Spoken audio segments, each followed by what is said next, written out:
Hello everyone, let me introduce myself. My name is Nida Zahra. I am from 2B English Language and Literature and my student ID is 2209107.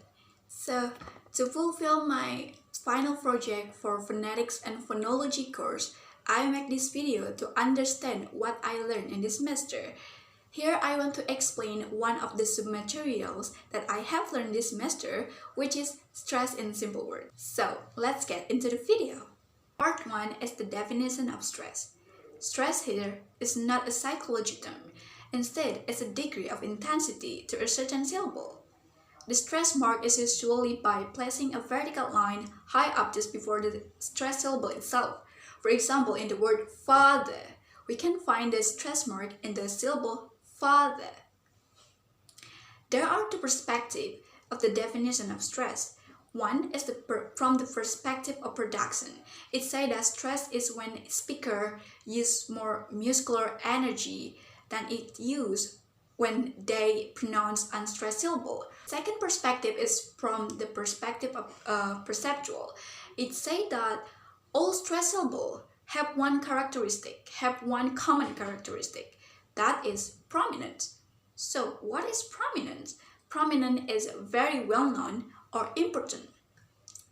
There are four characteristics that we can say the syllable is prominent or not. So we have to look for these four characteristics. One is loudness, second is length, like long or short, and pitch, which is like rise and falling, and the last is quality. Part 2 is the level of stress. 3 levels of stress. One is primary stress. Primary stress is like the strongest type of stress. It has loudness, longness, and change in pitch, and it's always noticeable. It's usually in a word that only has one syllable. Second is the secondary stress. It's weaker than the primary stress, but it's stronger than the unstressed.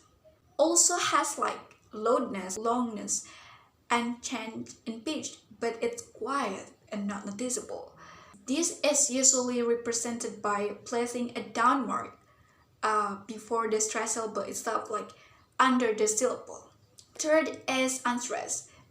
This level of stress is really like there's no stress in the word. We just rush through them. We like shorten them that the vowel in the word is almost gone.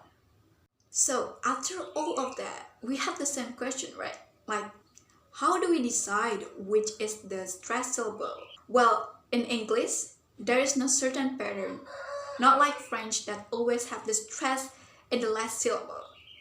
English is kind of hard to predict. So, in order to know the placement of stress, in order to answer that question, I really suggest you to follow these informations. One is decide whether the word is morphologically simple or morphologically complex. Two is pay attention to the grammatical category or part of speech of the word. You know, it's like noun, verb, preposition. And then third is like decide how many syllables the word has. You can check this on the website howmanysyllable.com. And the last is please pay attention to the phonological structure. So I think that's all for me. I do understand this course very well, but if you guys don't, feel free to comment below. I will try my best to answer it. Anyway, thank you for watching.